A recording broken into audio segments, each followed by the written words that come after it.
I'm excited to introduce our panelists this morning who will be discussing the review paper. So to start off, Matt Notowidigdo, who's going to kick off this panel by discussing his recent review paper, is an associate professor of economics at Northwestern University. He is an associate editor at the Quarterly Journal of Economics, a member of the board of editors at the American Economic Journal, Economic Policy, and a research associate at the National Bureau of Economic Research. He received his PhD in economics from MIT, and his research broadly focuses on labor and health economics, studying the causes and economic consequences of unemployment and the impact of health and health insurance on labor markets. John Horton is an assistant professor of information, operations, and management sciences at New York University's Stern School of Business. Prior to that, he served as the staff economist for Odesk, an online labor market. He received his PhD in public policy from Harvard University, and his research focuses on the intersection of labor economics, market design, and information systems. Susan Houseman is Vice President and Director of Research at the Upjohn Institute for Employment Research. She received her PhD in economics from Harvard University, and her recent research focuses on temporary and contract employment arrangements, domestic outsourcing, offshoring, manufacturing, and measurement issues. Among other roles, she chairs the consensus study on contingent and alternative work arrangements for the Committee on National Statistics of the National Academies, chairs the Technical Advisory Committee to the U.S. Bureau of Labor Statistics, co-directs the Labor Statistics Program at the Institute of Labor Economics, and serves on the Future of Work program at the Russell Sage Foundation on the Research Advisory Board to the MIT Task Force on the Work of the Future, and on committees of the American Economic Association and the Labor and Employment Research Association. Jed Kolko is chief economist at Indeed, the world's #1 job site, where he leads the research division. Previously, he was chief economist and vice president of analytics at Trulia, an online real estate marketplace, and has led research teams at the Public Policy Institute of California and at Forrester Research. He earned his PhD in economics at Harvard University and specializes in using large-scale data sets to uncover insights about labor markets, the future of work, demographics, housing markets, and urban trends. And now, Matt will give a short presentation on key findings from his review paper.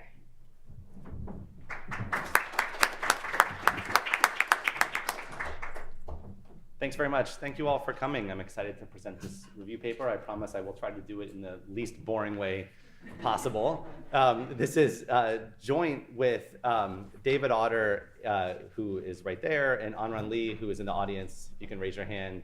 She's a superstar first-year grad student, and I'm not just using that term superstar loosely, like she's doing so well in her first-year classes that she decided she had enough extra time to work with us on this review paper, which I think is quite impressive. And I hope it was fun. I want to give a few additional acknowledgments. So you've all received the review paper in its nicely designed form. We wanted to acknowledge the design assistance of Lori Messenger, who helped out with that. And we also received substantial editorial assistance from Marika Tatsutani. We got detailed feedback on this project from Larry Katz and Bruno Crepon, who read an early version and gave detailed comments.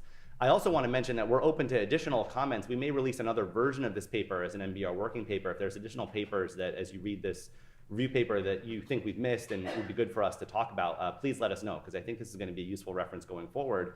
And we tried our best to survey the literature, but we might not have found everything. And then I also wanted to acknowledge Toby Chaikin and Bridget Wack, who gave us a lot of assistance throughout this entire project.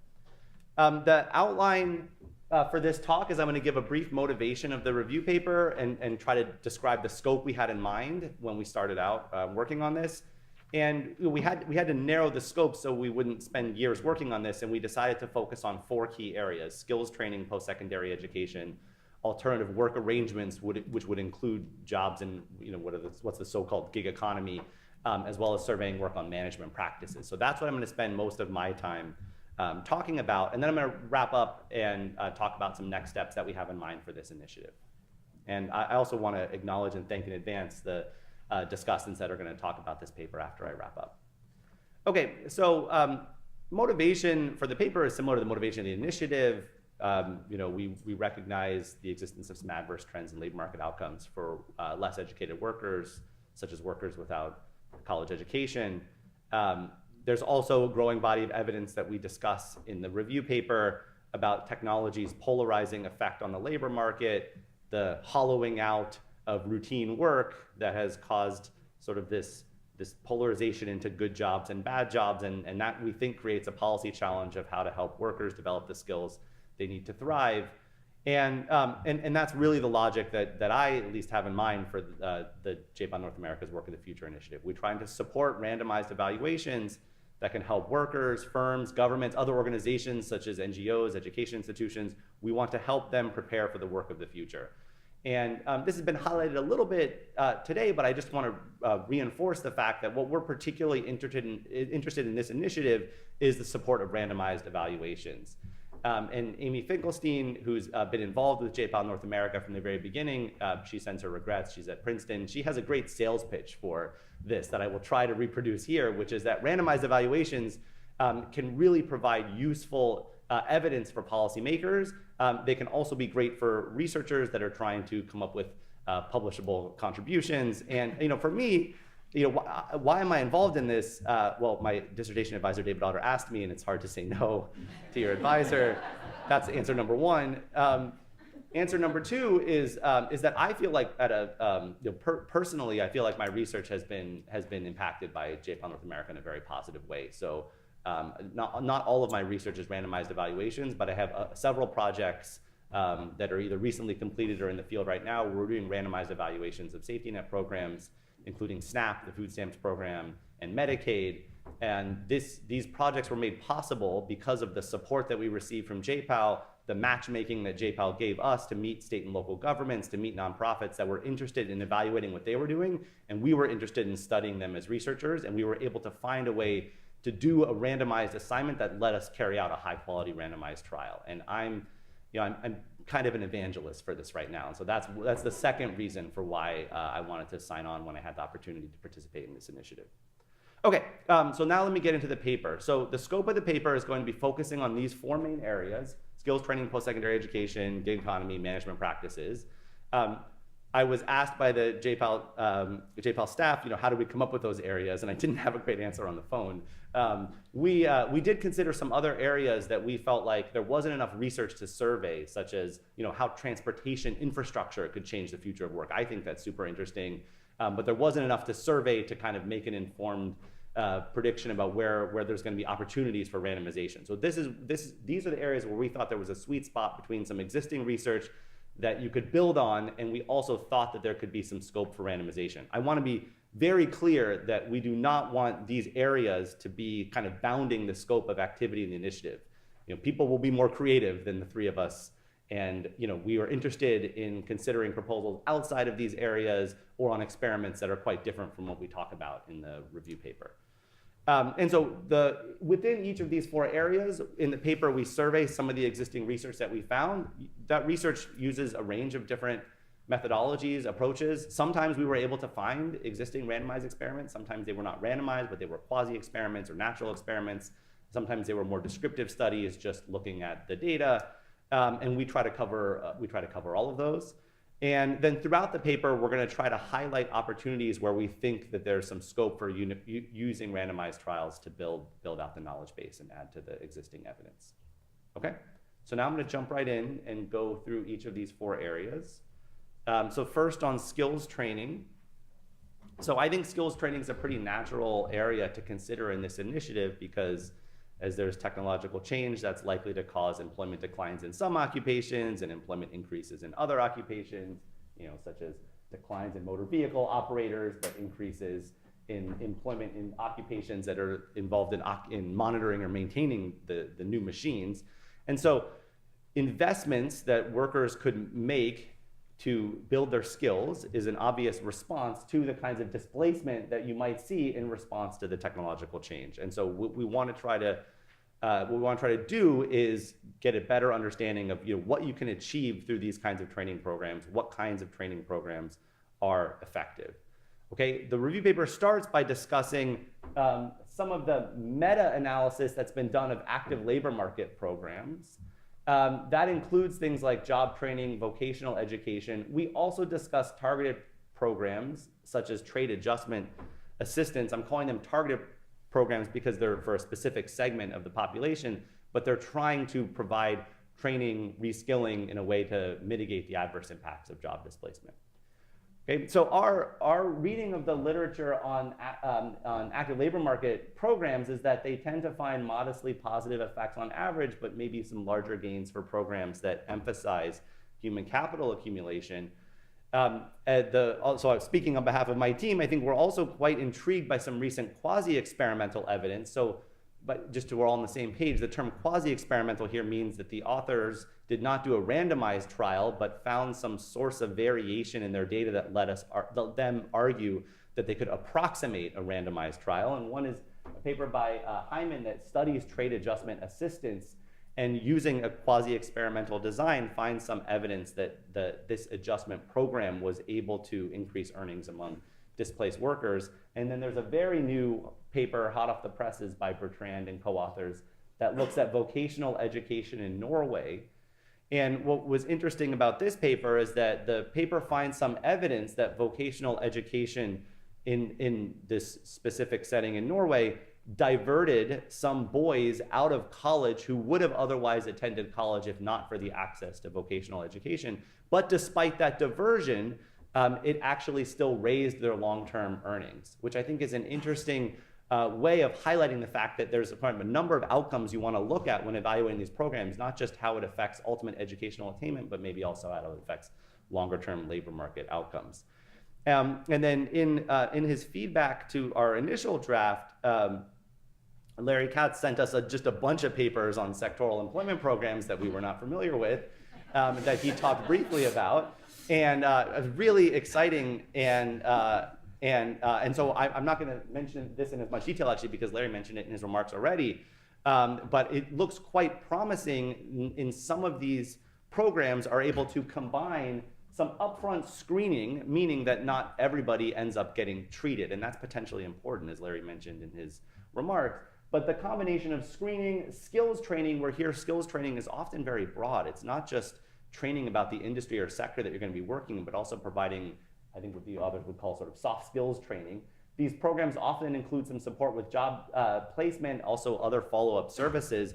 And so when these programs get evaluated, the research at this point is typically evaluating the bundle of all of these things together and helping people have better labor market outcomes in the particular sector that they're interested in working in. So our paper describes some results of different evaluations of 10 different sectoral training programs, and many of these evaluations are based on high-quality randomized experiments that have some pretty promising initial impacts in terms of earnings. So they raise earnings and income by a significant, meaningful amount, and we can feel confident in interpreting those as actually reflecting the effect of the sectoral program because of the randomized design. It's not just that they're selecting better individuals who would have done well anyway, but this really does represent the effect of these programs themselves.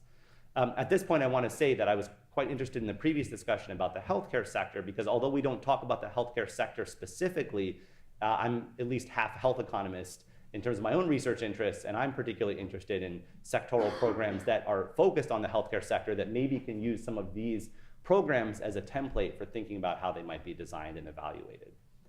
Some of the open questions we highlight about the sectoral employment programs is that, these, as Larry had mentioned, each of these programs is targeting a specific population and also uses some upfront screening. And so a natural question is just when you scale up and try to generalize the results from these experiments to a broader population, you want to try to get some understanding of how these programs could work for a broader sample. And that can be done experimentally. I wanted to cite a very interesting working paper here by Davis and co-authors that try to measure scale up. It's a different setting, but they try to measure scale up experimentally to say something about what these programs could look like as they were massively expanded. I think that's a really creative template that other researchers could try to follow. Of course, in any kind of evaluation like this, you're interested not just in the sort of short to medium term impacts, but also the longer term effects.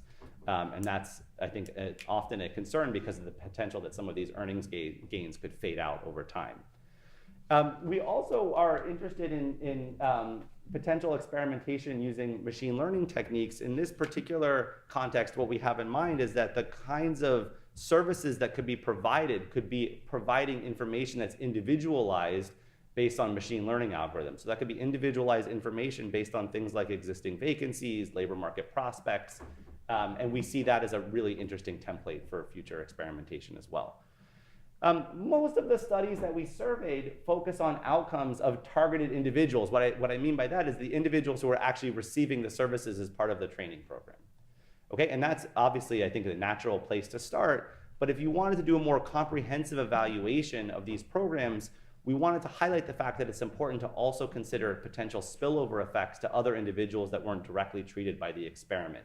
And Marianne, in her opening remarks, highlighted a paper that was done with through JPAL, and it's one of my favorite recent randomized experiments that directly looked at spillover effects experimentally by comparing people who were treated by the program as well as comparing people who were not treated by the program to other people who weren't exposed to treated individuals. It's a very neat template to try to broaden the kinds of things you can learn about from these experiments. And these spillover effects can be both good and bad. You know, it could be that you learn from your friend or neighbor or relative about this training program and then you want to take advantage of it.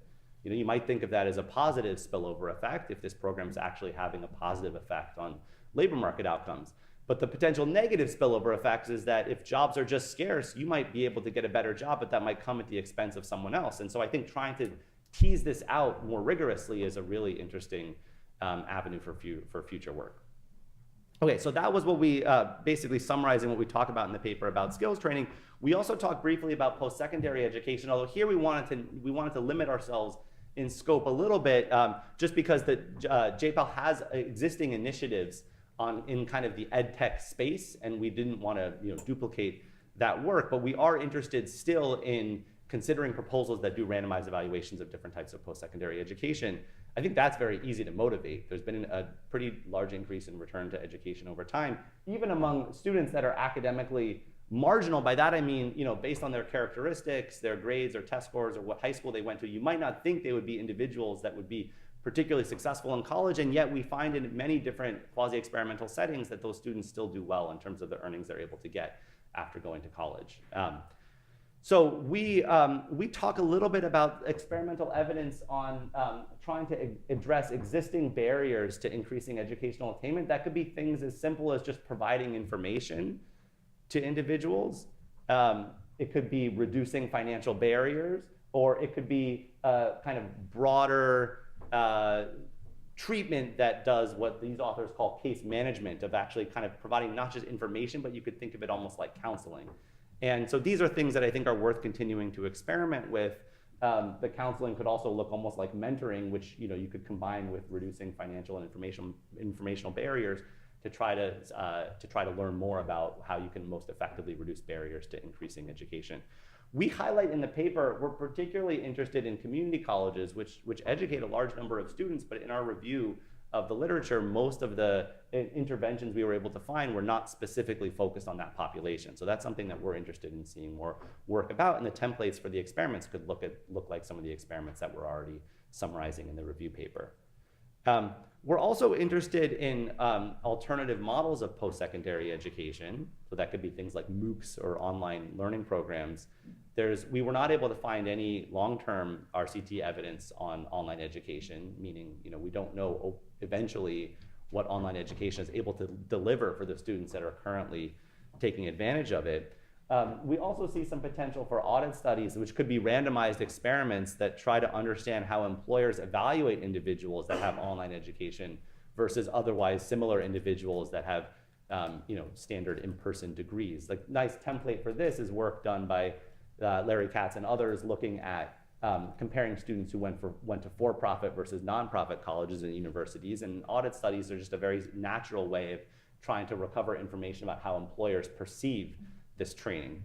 And we just, in general, see many opportunities for experimenting with innovative education models, particularly focusing on disadvantaged students as well as students who might be less motivated. I think this was David's term, just like being concerned that the individuals that are currently taking advantage of MOOCs and online learning might be students who, by their very nature, are people that are able to go out and take advantage of the opportunities that are available to them.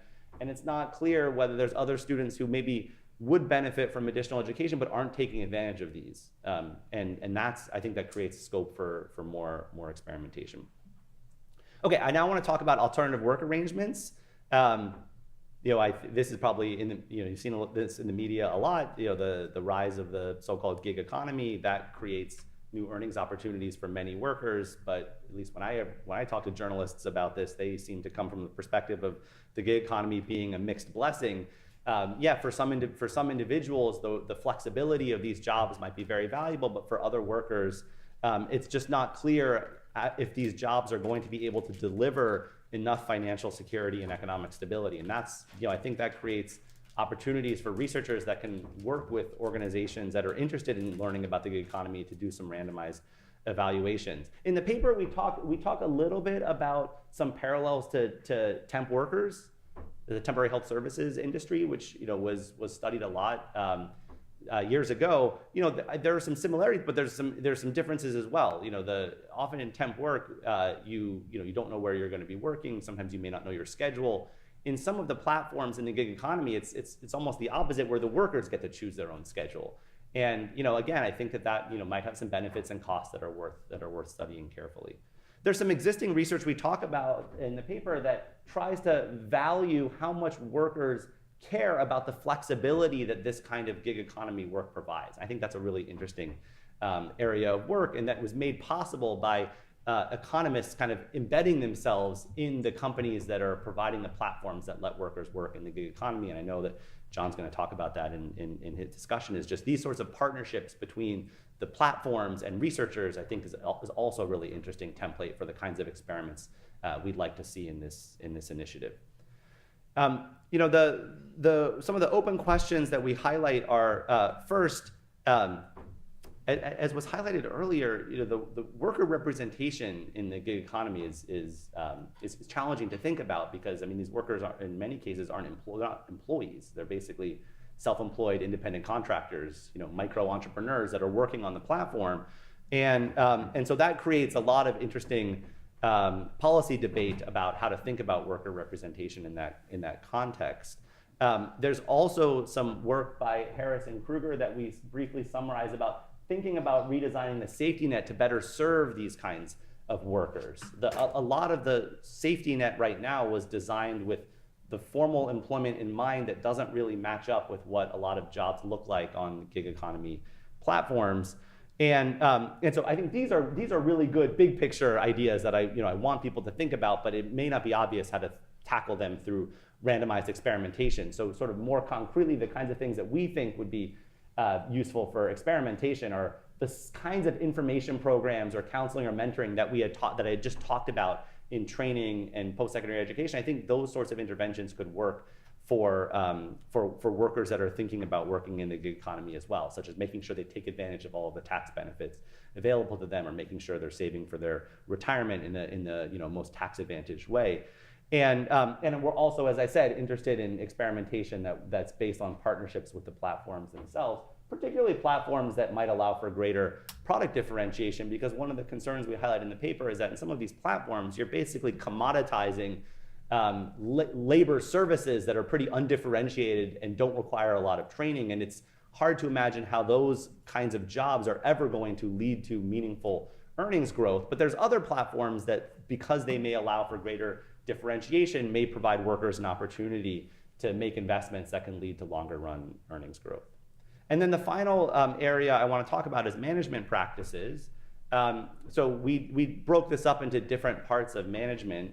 One is just general management practices, such as providing consulting services to firms. One is human resources management, such as firms that are interested in improving their recruiting, hiring, and retention.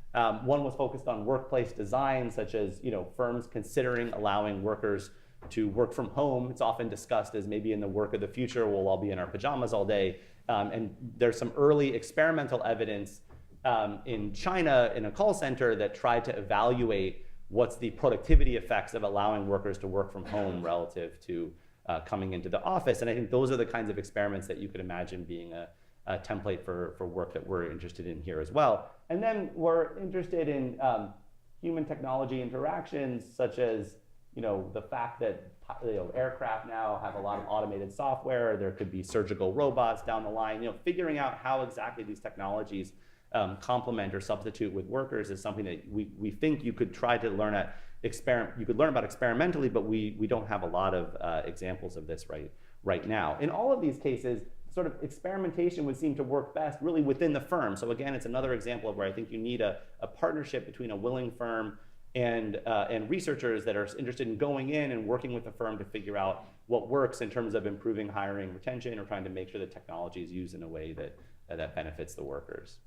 Okay, so that was my whirlwind summary of the 4 key areas. Let me just conclude with saying that I think our goal in writing this paper was to help people understand what's out there, and then also try to describe the kinds of proposals that we think one could come up with to provide new experimental evidence on how to prepare for the work of the future. And as I said at the beginning, I think I'm excited about this initiative because I've been able to work with partners in other settings to look at kind of what works in SNAP or what works in Medicaid. I'm happy to discuss my experiences as a JPAL North America affiliate because that's really what motivated me to participate in this initiative in the first place. We are interested in projects that can make contributions to these areas, but I just want to restate that we don't want that to bound the scope of the activity of this initiative. There could be creative ideas outside of these areas that we're going to be still interested in looking at as well. So I hope that that's useful as you think about putting together proposals for the initiative. Thank you very much.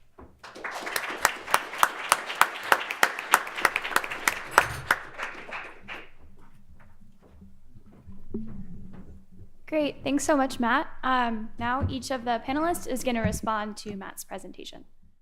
Thank you very much for inviting me. My advisor also asked me to be here, and I didn't say no. So, but this is sort of right in my wheelhouse, and I'm really, really happy to be here. I thought I would focus my remarks a bit on the intersection of researchers and companies and how you sort of make those collaborations work. And so, a lot of the papers that Matt talked about are the results of these kind of collaborations between platforms or for-profit firms partnering with academic researchers. And first, I'd like to say why there's probably a lot of that. Platforms, tech companies, they tend to already have users, right? And they already, like, recruiting people into your experiment might be sort of trivially easy. They also, their interactions it's all computer mediated, and so you get excellent measurement, especially of things that would be very hard to measure in other contexts. You sort of just get it as a byproduct. Another thing is most tech companies, they have an ability to run experiments that's already sort of baked in. That's sort of how they do business. And so you're not trying to convince people that experimentation is useful and valuable and sort of why you would want to do this. They've already sort of bought into that view. And I think if you think of some of the frontiers that Matt was talking about, so what if we can do more algorithmic advice on job seeking or hiring, or can we create better user interfaces to help people sort of navigate complex decisions? These are the kind of things where partnering with a tech company that has the data, has the interfaces, sort of has the user interface experience to help you kind of pull that off is critical. So I think that for some of the things he identified, these kind of partnerships are close to essential.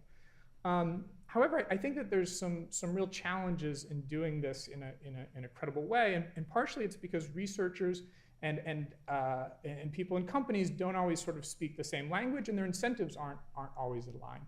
And this is something where I've kind of been on both sides. So I'm an academic, I'm a professor, but I've also worked at a company, a tech company, and kind of processed inbound interest from academics about doing projects. And one common pitfall is researchers don't necessarily speak to the interests of the company, right? So the companies have limited time, limited attention, so you kind of have to sell them on why the answer to your question is something that they should be interested in as well.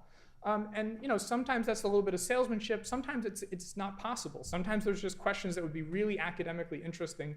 The company might be interesting about it, and they might not even be willing to talk about it. And then you're kind of hitting a dead end. And I think that this does create a risk in that the kinds of questions that gets answered with these collaborations are sort of already selected, right? They're the kind of things that the company's willing to talk about. And I don't have a good solution for this, but I think it's something we should be aware of when we see research that's coming out of these private companies. Sort of why did it get done?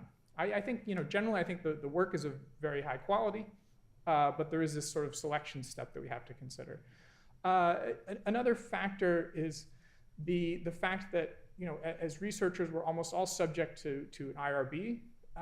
And in companies, this is a little bit weird. They're used to sort of making decisions quickly and without sort of maybe a lot of thought about sort of how it's going to affect people. And I think you have to have some model where you can do this in a way that keeps the tempo of the company, in the sense that they want to move quickly, but also is still kind of conforming with the right regulations and sort of norms about research.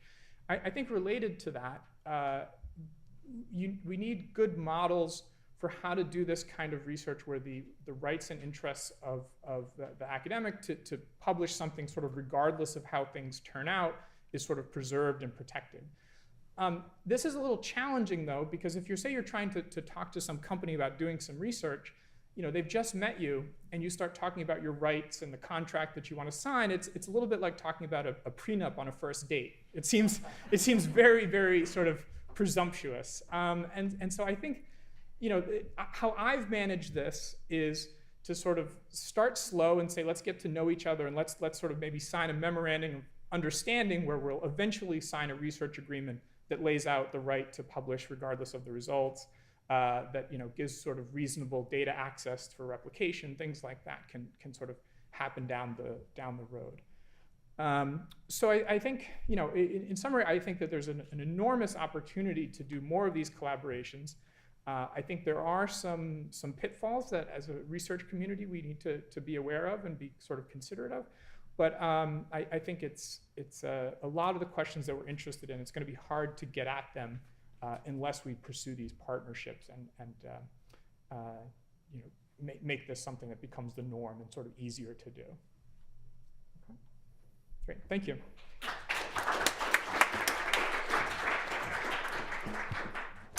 Okay, is this mic working? Yeah, I think it is. Okay, great. It was So probably user error on my part. Should have switched it over there. Anyway, I want to start by thanking Larry Katz and other organizers very much for inviting me to come here. I'm from the Upjohn Institute, and many people may not know that the Institute actually has two parts. We have the research division, which obviously I'm from, but we also have what we call the operations division. My colleague Ben Damerow is here, he heads that. And they run the employment and training programs of federal state partnerships in Southwest Michigan. Our institute has its roots in the Great Depression, and one of the explicit missions of the institute is to experiment on programs, so I'm especially happy to be here. And you're going to hear later today an experiment that Ben and his group was participating in with Alex Bartik and Brian Stewart. So anyway, I want to thank Matt and David and Aaron very much for this excellent review paper. I'm certainly going to use it as a resource in the future, and I'm sure many people will as well. We divided up our comments in a way that we'd focus on certain aspects of it, and I'm going to focus on the alternative work piece. Okay. It's widely believed that technology has facilitated the growth of a wide range of alternative work arrangements, and this in turn, as Matt nicely laid out, has raised concerns about how the changing nature of employment arrangements are affecting worker outcomes and are giving rise to numerous policy proposals to deal with the perceived outcomes.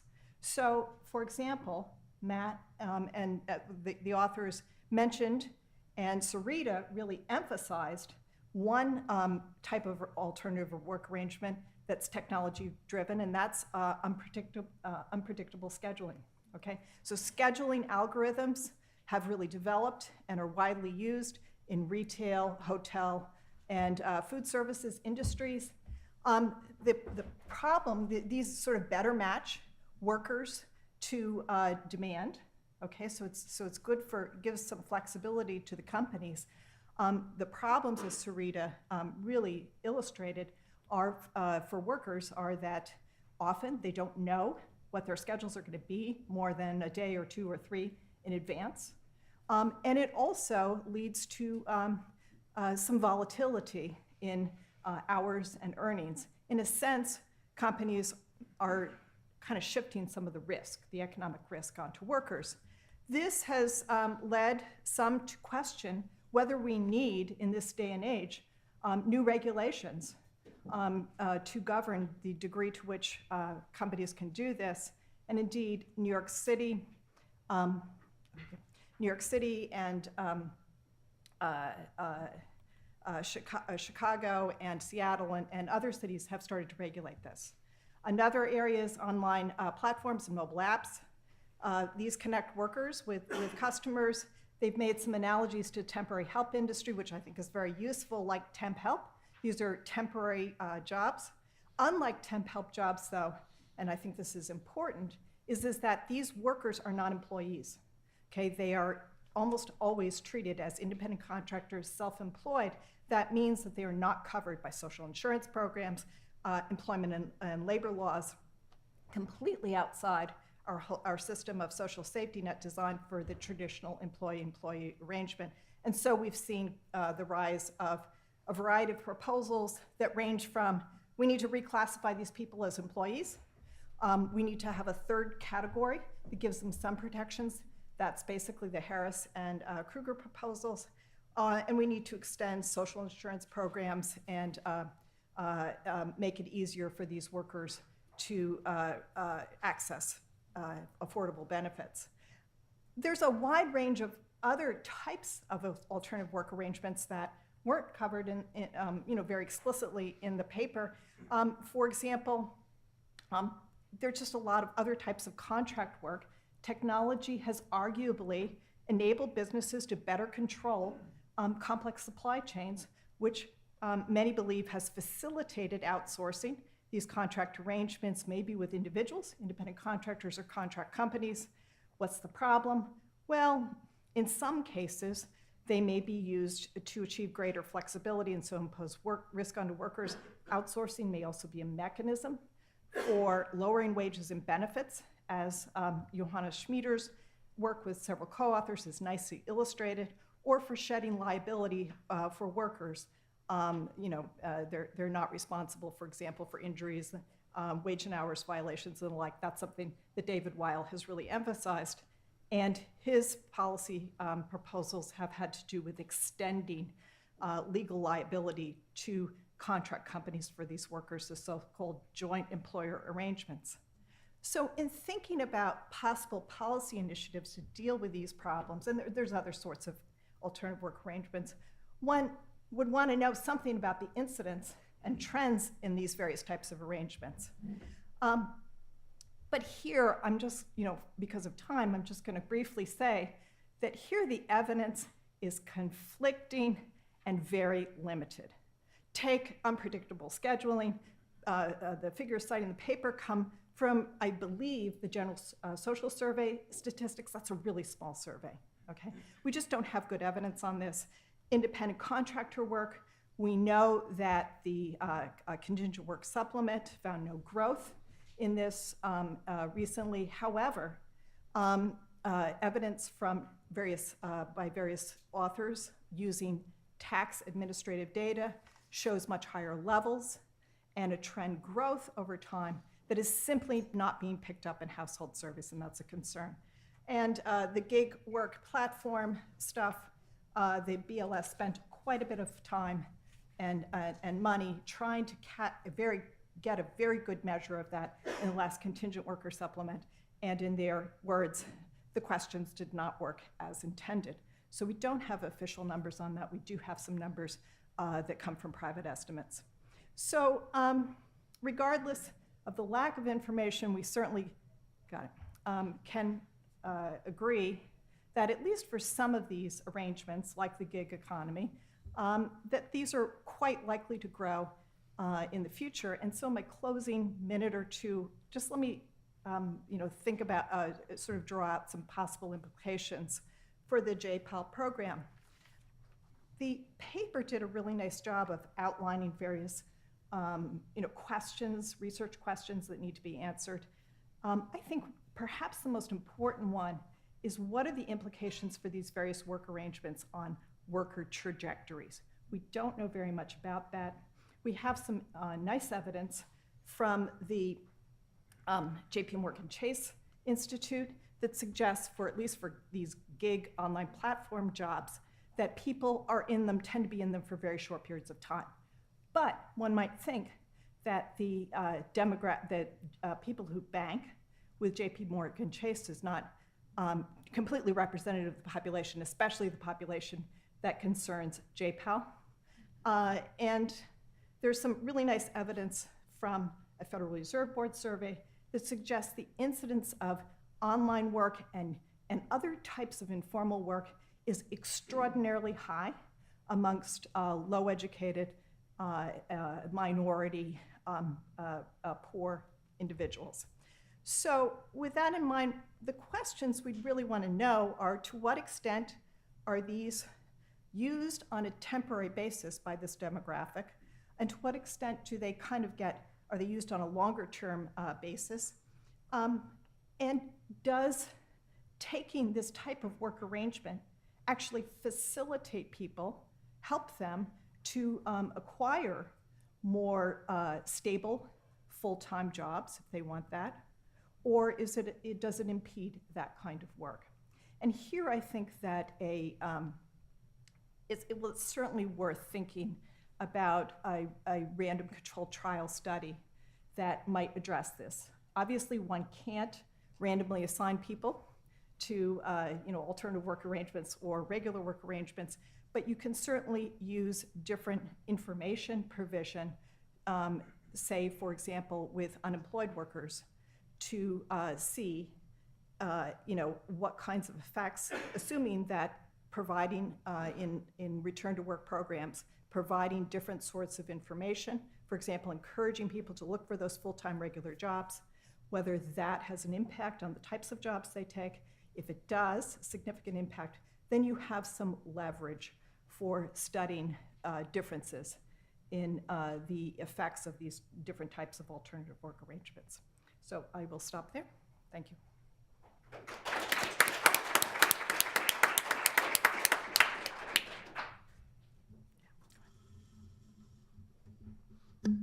So I also want to thank the organizers. It's a pleasure to be here.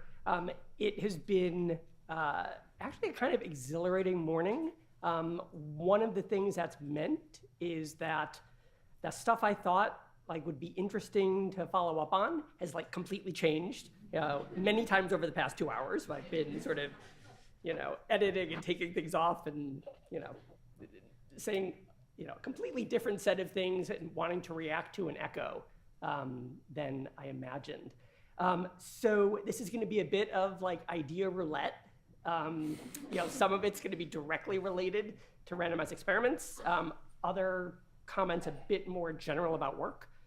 One thing I'm not going to talk about just in the next few minutes, but happy to follow up with questions and discussion, is using our data, Indeed's data or platform, for research experiments. John, I think, introduced and covered that very nicely, but we might want to follow up on that in Q&A. So, at the moment, I am thinking about 5 things so far in reaction to this paper and this morning. The first one is, there's huge uncertainty, of course, about the effect of automation and technology more generally on the aggregate employment.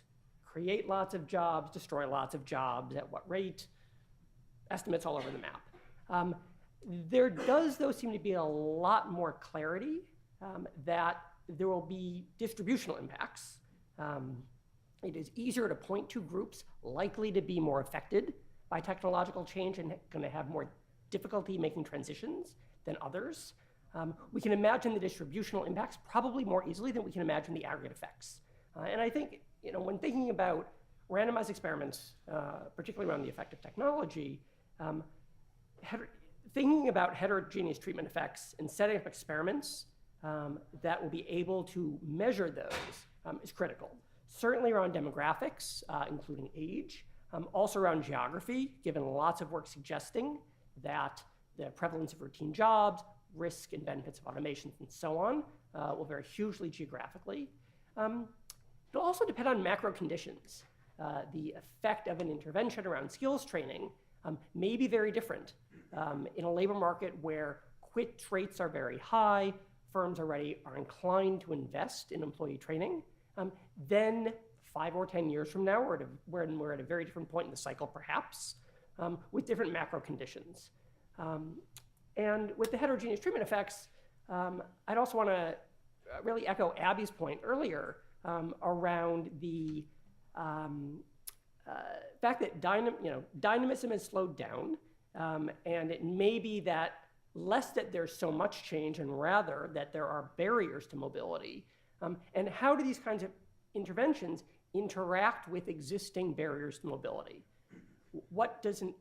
How do the effects of an experiment differ in places under different occupational licensing regimes or different housing costs than other places do? These questions about heterogeneity and interactions with existing conditions, I think, are deeply important to any kinds of experiments about future of work. So that's point number 1, heterogeneous treatment effects. Thought number 2 is, in thinking about research questions, not to let the sexy crowd out the unsexy.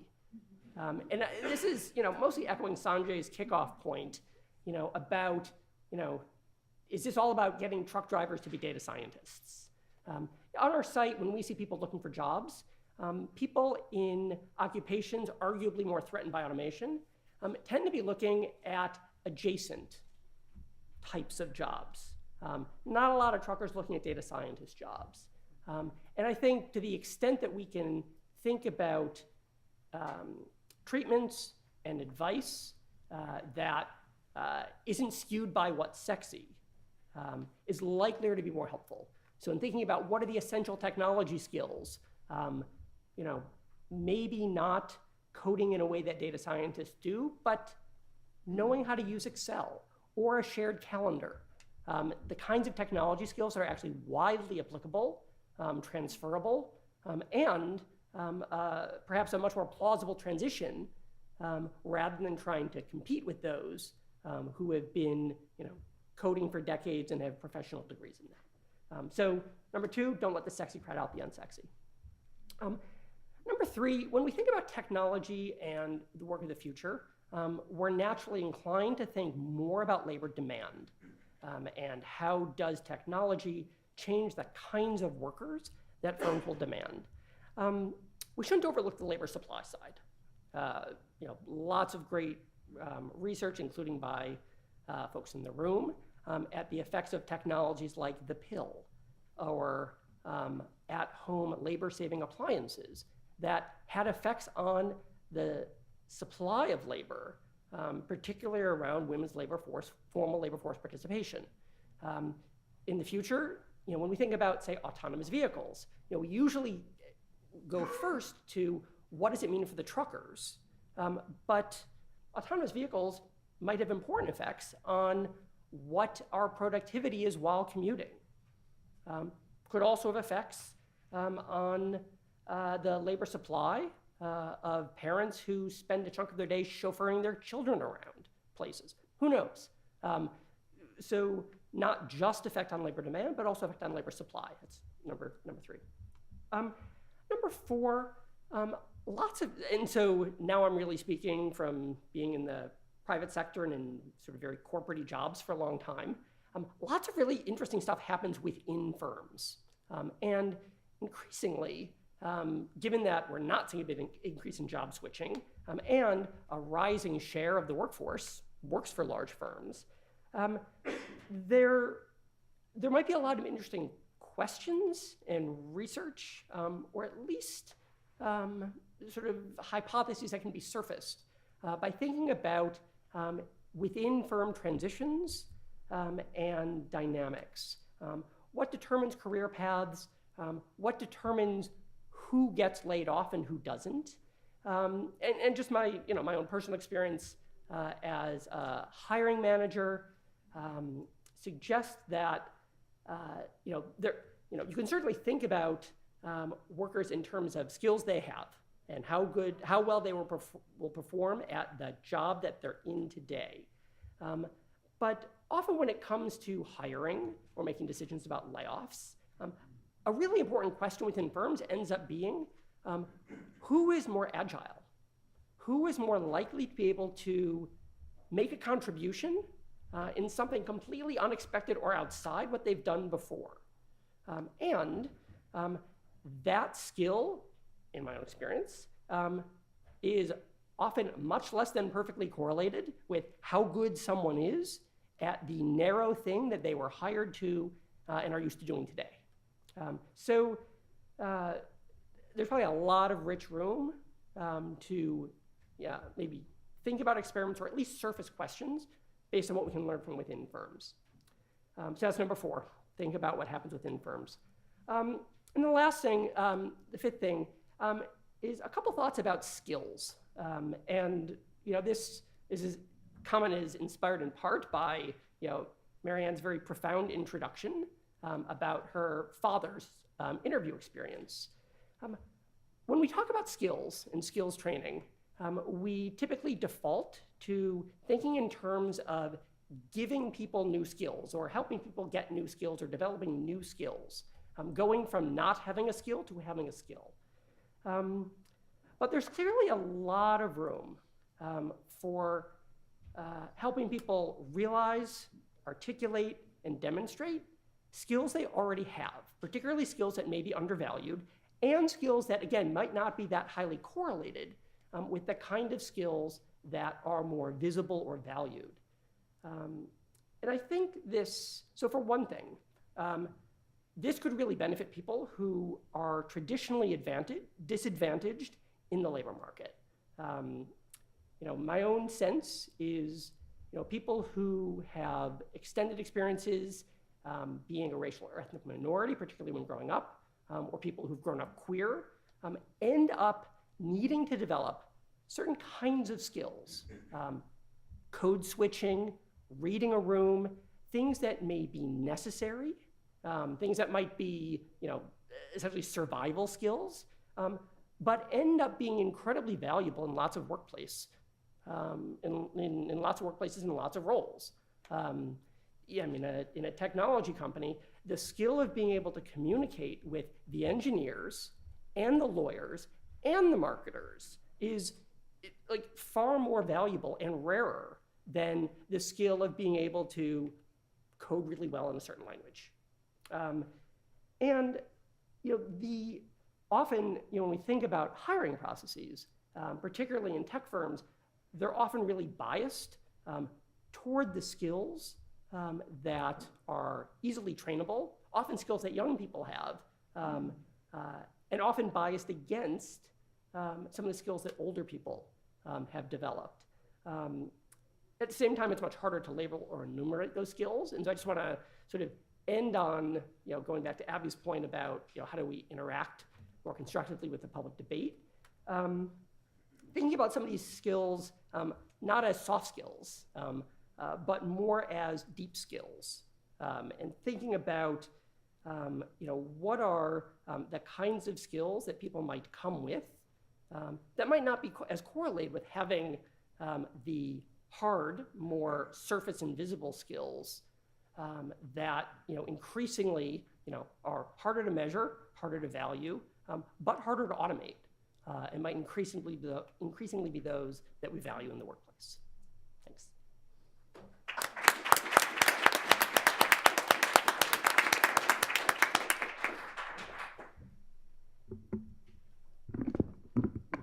Great, thank you all for sharing. We have a little bit of time for questions. So actually, Jed, I wanted to start by asking you a question about Indeed. So I'm curious what role you see platforms like Indeed playing in helping us better understand changes in the labor market, and also how can we leverage the data that's being generated from these platforms? Okay. So I'm going to ask you, when you say how can we leverage these data, who's we in your question? So I think like governments, researchers, other private companies, Okay. nonprofits. Take your pick. Great. So I'm going to take this in two parts. I think so the first part goes to what kind of data can we see through what happens in online platforms and lots of private companies that we might not see elsewhere. And that's not a question about experiments specifically, but more a question that we actually ask often indeed, and that is, what's our comparative advantage relative to the BLS or the Census Bureau or others in terms of seeing what's going on in the labor market? I think there are a few ways of few areas of comparative advantage. One is certain kinds of granularity. Granularity around occupations and job titles, clearly a comparative advantage in that our site is optimized for job seekers looking for jobs, and whatever your favorite vintage is of the ONET's classification is probably not optimized for today's job seeker looking for jobs. So we're able to look at things with greater granularity, often greater granularity geographically. We can also often see intent around transitions. So job seekers in this field are increasingly looking at jobs over here, or this kind of job, more job seekers or more people are clicking on these job postings than others, and with some possibility of being able to see people over time when there's information about a resume. Those are things that are comparative advantage. Some things that are clearly not our, probably any other company's comparative advantage would be things like any sort of historical data that would predate the company's existence. Often we don't ask, often intentionally, lots of demographic questions that are sort of table stakes for any sort of publicly available data. And our data often aren't designed to answer research questions. The taxonomies and nomenclatures we use, we've developed for very good reasons, but typically among those reasons is not consistency with standard occupational or industry classifications that the rest of the world uses. So those are some of the advantages and disadvantages. The second part of the question, which is probably the question that lots of people actually care more about, which is how do we use this for experiments? I don't think we know. I think this is a world that's still very new. While it's absolutely true, as John said, that companies, particularly tech companies, have a culture of experimentation, that means something very different than the kind of experimentation that we're talking about for research purposes.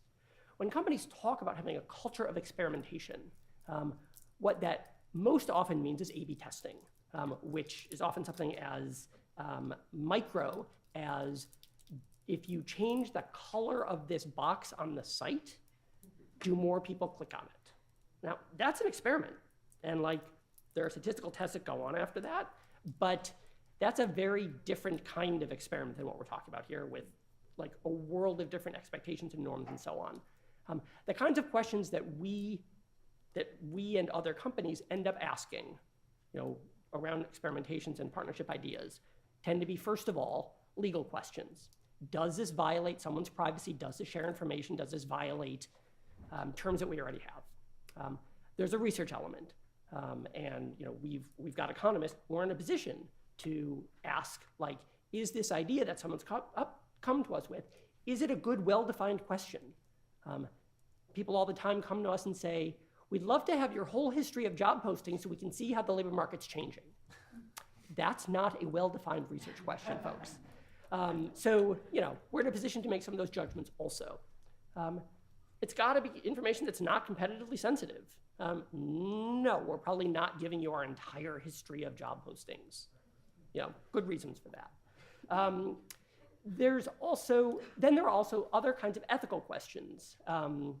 Sometimes people come to us asking, can we do a sort of traditional kind of audit study? Which, yes, that is the gold standard in terms of academic research, but if that means that we would be, if you're asking us to show our employers, our clients, fake resumes, or asking us to show job seekers fake job postings.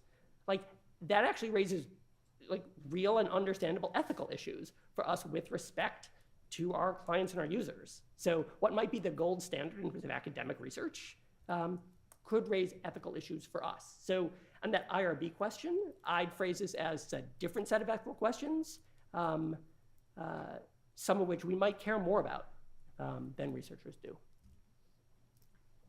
Great, thanks for sharing. We're gonna open it up to the audience for questions. Kelsey has a microphone. Well, thank you all for some very insightful comments. I had a couple of questions building on things that Jed and Sue said.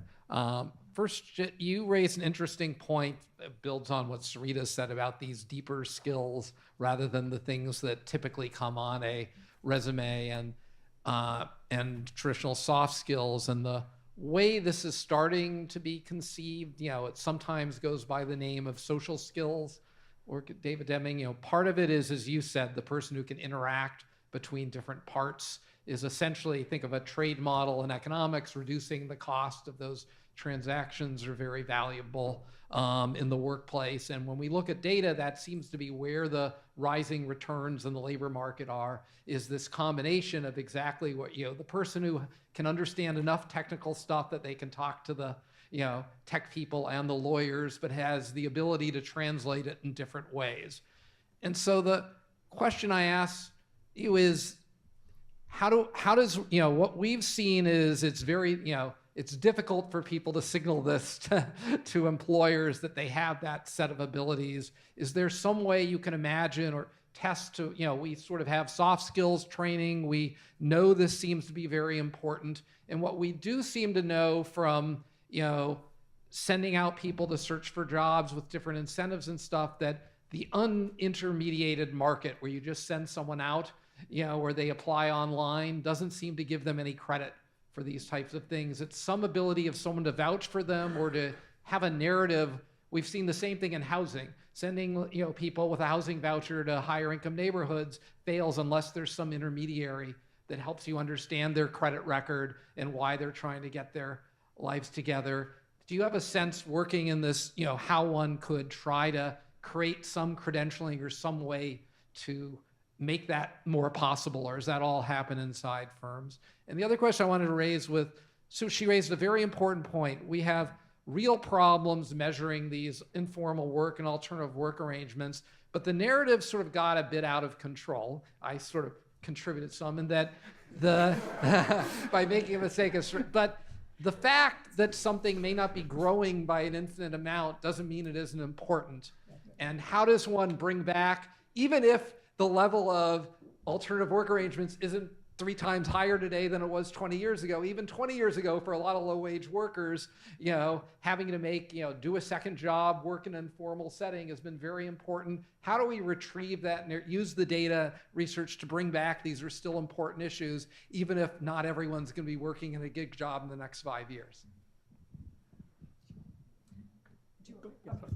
I'll start. So, obviously, I actually was somewhat glad. I mean, part of me was happy when the contingent work supplement came out showing absolutely no growth in these arrangements, because I thought that it had attracted way too much hype. And the truth is probably somewhere in between, that it has been growing and it is an important phenomenon, but not the way it had been exploded in the media. One of the jobs of the consensus panel of CNSTAT, of the National Academies, is to think about how we measure this. Household services will always be an important piece of that, because there's certain information you can get from household services you can't get from administrative data. And so we're thinking pretty hard about how you can improve the question wording on these surveys to elicit this information. It turns out that many people, it appears from the available evidence, report themselves as being employed by an employer, and then they're coded as employees, but in fact, they're independent contractors. That seems to be a fairly large phenomenon. But I think that down the road in the future, we need some kind of balance of different data from different types of sources, private, administrative, and household surveys to like coverage of this. But also to your point that things can be not terribly important in the population overall, but they can be very important in the demographic that you're concerned about here, which is people who are lower educated and relatively poor. And available, albeit quite limited evidence, suggests that that's the case. So unfortunately, I don't have a sort of broad or policy answer. So the question, and now I'm gonna sort of probably paraphrase it badly, so correct any mistakes on this. Sort of what can job seekers or intermediaries or others do to essentially better surface or highlight or uncover some of these kinds of translation or communication, some of the deeper skills that are less easy to sort of label or enumerate. So I don't have a sort of satisfying like broad public policy kind of answer of like, this is what schools should do. I have to fall back just on my own personal experience as a hiring manager. Because I think here, like part of the answer is like, be a better interviewer. Like be a better hiring manager to look for things that are actually important. And just a couple of like heuristics I use, and granted, when I'm hiring, I tend to be hiring a certain kind of role, like economist working outside academia.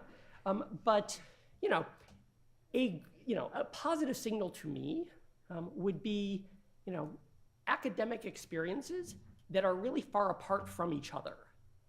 So like it is more likely to get my attention, when someone with some graduate work in economics or public policy had an undergraduate background in something like completely different, like classics, say, as opposed to someone who was like applied math undergrad and then had a graduate degree in economics. My first guess is probably less agility and sort of communication fluidity for that. In an interview, thinking about, so I'll admit it, unfair leg up in case I'm ever interviewing anybody in the room. When I have interviewed at the meetings for non-academic roles, people who just finished a graduate program, of course, like, yes, tell me about your job market paper. The short version, please, but sure, 2 minutes. And then immediately my next question is, great, the New York Times has just asked you to write an op-ed based on your research. What's your first paragraph? And there are clearly some people, well, like it indicates whether they've read a newspaper, for starters. Clearly some people, are able to think about how to translate what they know deeply to a very different audience. How do you motivate it to someone you haven't been motivating it to? Others who are brilliant and might even do better on some parts of the academic market can't get very far with that.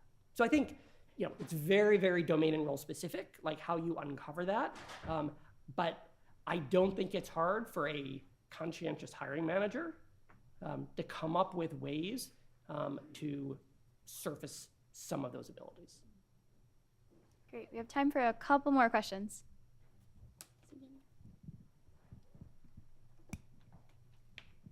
Hi, my name is Celeste Ritchie. I'm with Results for America, and my question's coming from, I worked for a long time in the research office at U.S. Department of Labor. And thinking about equity and understanding that with structural oppression that leads to opportunity gap, there comes structural privilege.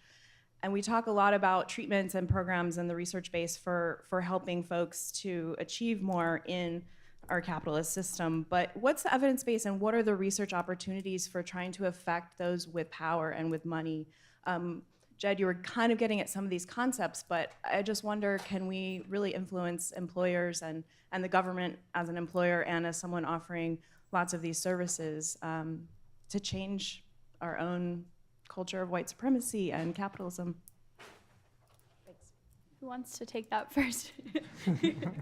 So maybe I'll just use this as an opportunity to talk about another experiment or study per se, which is obviously one of the most stubborn problems has been advancement of minorities and and women in the workforce.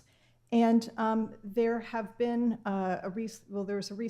there's an ongoing study in the Grand Rapids area that is kind of following on a project done by Spectrum Health, which is a very large healthcare provider there, that has used evidence-based hiring and taken away a lot of the discretion for managers and really focused on evidence-based hiring. The goal there was to reduce turnover and improve productivity. So they did this, they implemented this at fairly large cost. It was really focused on the company's bottom line, but guess what? It increased minority hiring by 20%.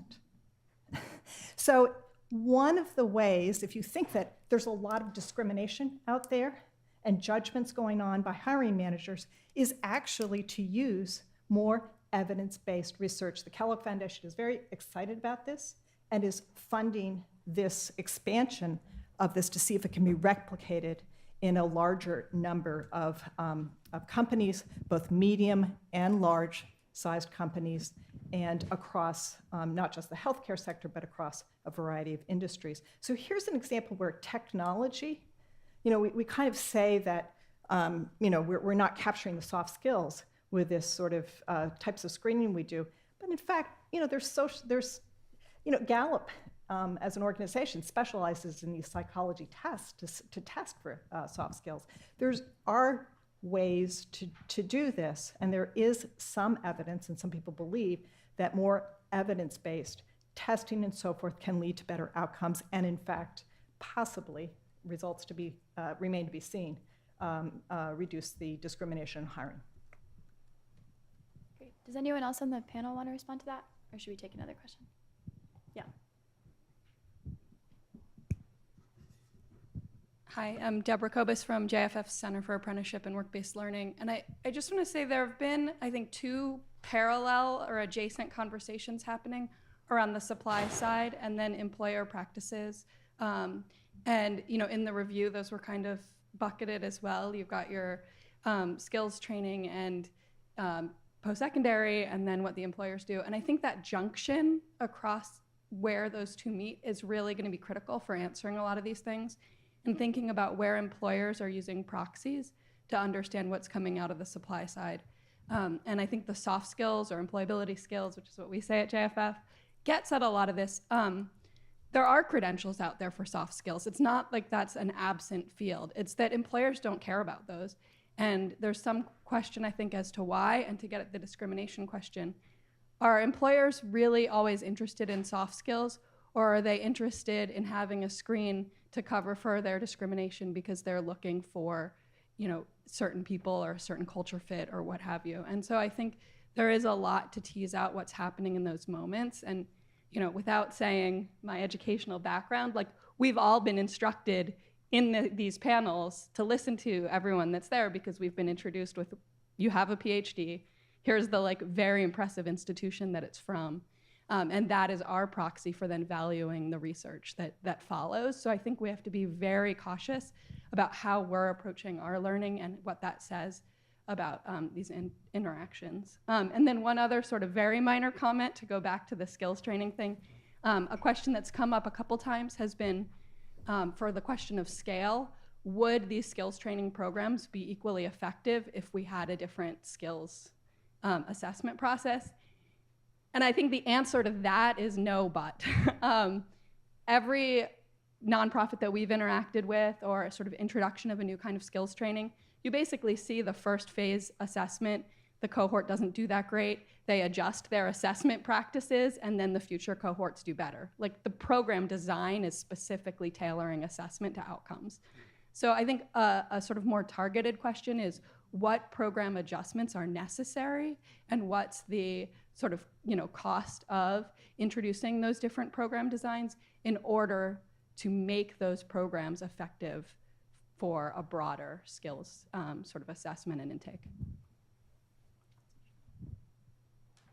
Yeah, does anyone want to take that on the panel? No, I thought that was really interesting. I took that as a comment, not a question. Thank you.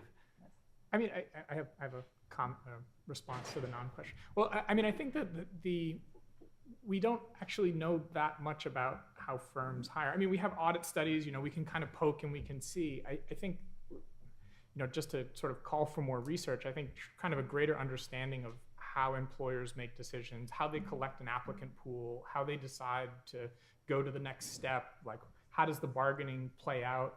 A lot of this, it happens inside firms, and it sort of never shows up in the kind of data sets we typically have access to. And so I think if we knew more about it, if we could do more research, run more experiments, we'd probably be able to better think about how we affect that very critical part of the labor market. But I think that's definitely an area where I think there needs to be a lot more research. I just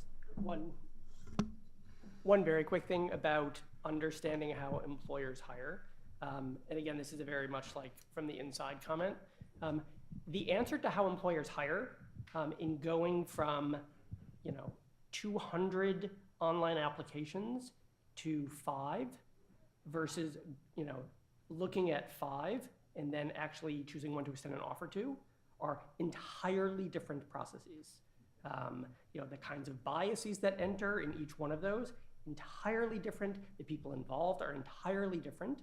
And so, I mean, of course, it's necessary in some ways to think about sort of in, as a whole, like how employers hire, but like what that process in fact looks like changes diametrically across like an individual's process. But I mean, a model should incorporate that, right? Like you're kind of describing like a 2-stage process, maybe. Like there's like a quick screen and then an in-depth thing. Like we could model that, and if we sort of knew what you knew. Right. Great. I think we have time for a couple more questions right here. My name's Amy Glassmeyer. I'm here at MIT. I also run a living wage calculator, and I work with companies like we're discussing who want to pay a living wage, or they're being pushed they're in a complicated situation in which they've organized labor pools for a third party, and the turnover rates can be as high as 200%. One of the really interesting issues is that when we get to the point of generating evidence of the increasing productivity by paying people more money in an experimental setting, the challenge is that most of them don't want to go through with that. Like you can get 1 or 2 companies that will do it, the evidence is very clear, but when it gets down to rewriting the contract for the payment of employees, they struggle over figuring out how to value psychological labor, emotional labor, intuitions, and some of this may, and I keep asking myself, well, so why is it that they can't see the value of that? And are there systematic structures that we rely upon and don't think about, like the Dictionary of Occupational Titles, for example, which describes what people do? Are there ways in which we've essentially trained employers to view individuals and jobs in certain ways, and therefore what the value is, in a world in which the skills that are being used today are not the same, but they're getting classified or utilized as if they were the jobs of the past? Because I think there is this problem of why it is employers, in the face of 200% turnover and recognizing that there is something about somebody's behavior that's valuable, to still be resistant to accepting the fact that if they pay more for work, they will actually reduce their turnover and they will get higher productivity. I guess I can give one quick response to that, which is to discuss the paper I mentioned briefly during my remarks on working from home. So for some employers, it's hard to convince them to let their employees work from home. But sometimes it's actually going to be quite beneficial, both for the workers' happiness, joy, dignity, things that we talked about before, and also maybe good for the employer's bottom line in terms of the workers might actually be more productive when you think about if that home environment's conducive to productivity and you can economize on commuting costs. And so I mean, I think I would just say this as an example of if you can get into the firm and you can do experiments to assess whether some of these innovations could actually be enhancing both for productivity and for the happiness of workers, I think there are win-wins out there. And this working from home experiment that we discuss in the paper, I think, is one example of that. Great. I think we have time for one more question.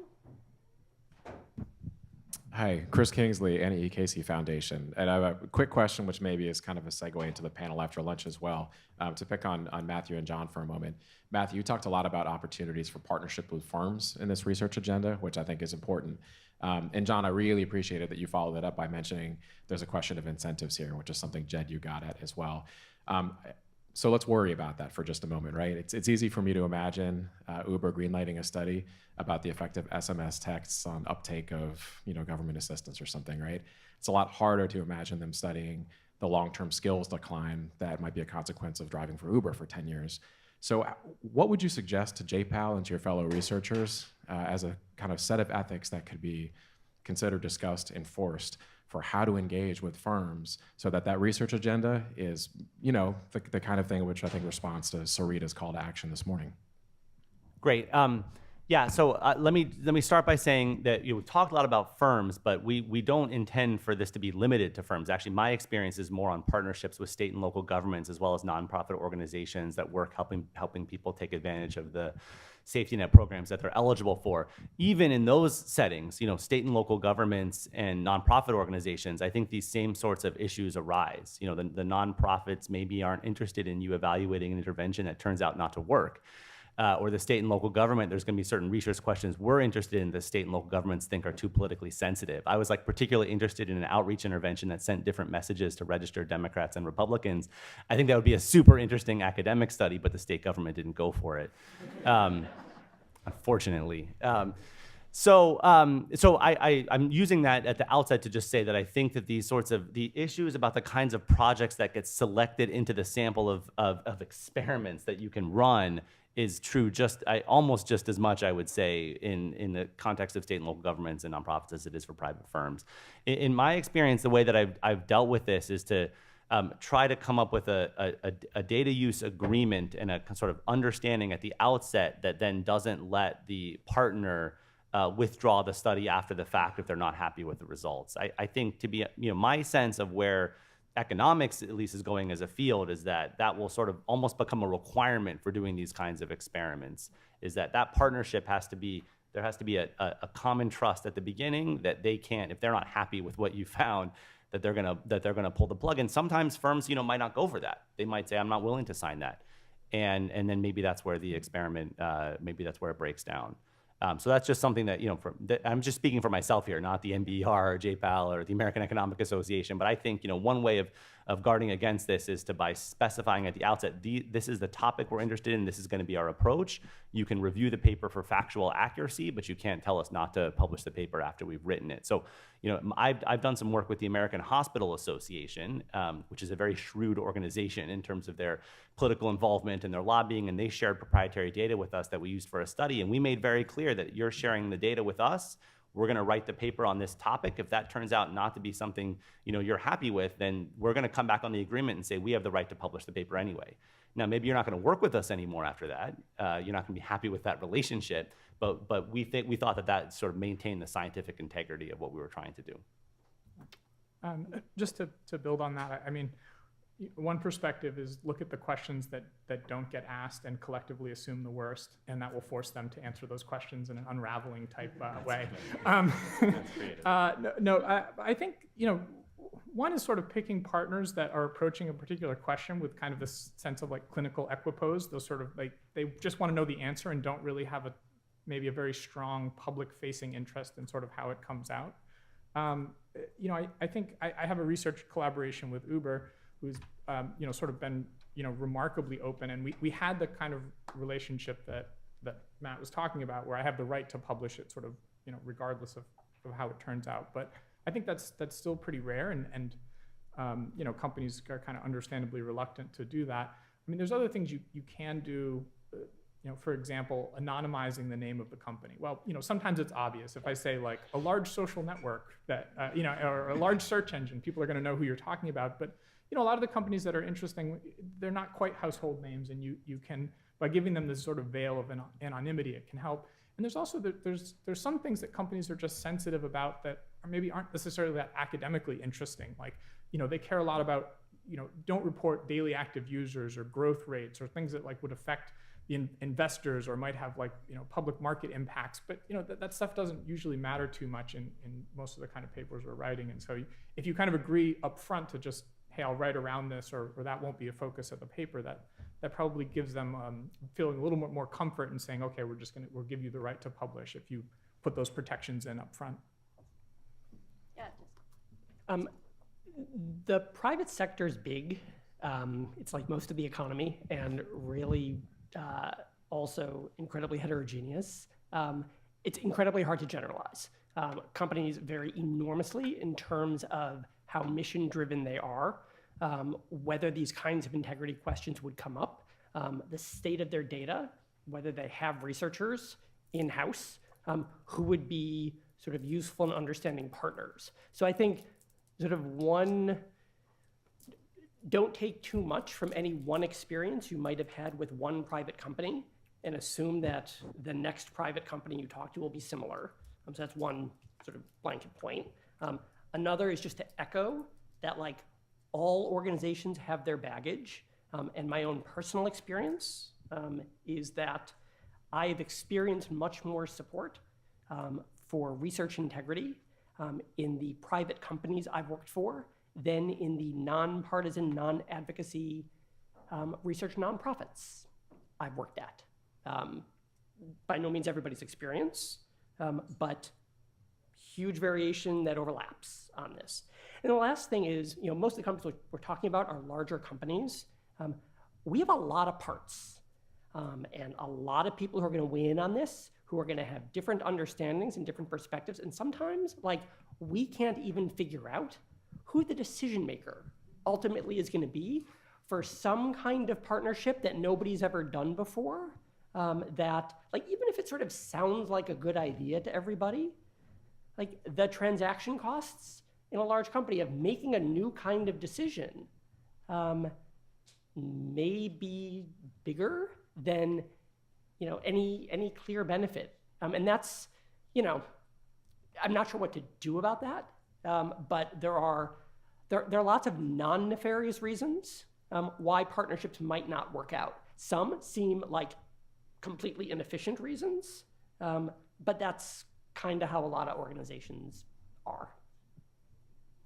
Okay, I think we're all out of time, but please join me in thanking our panelists.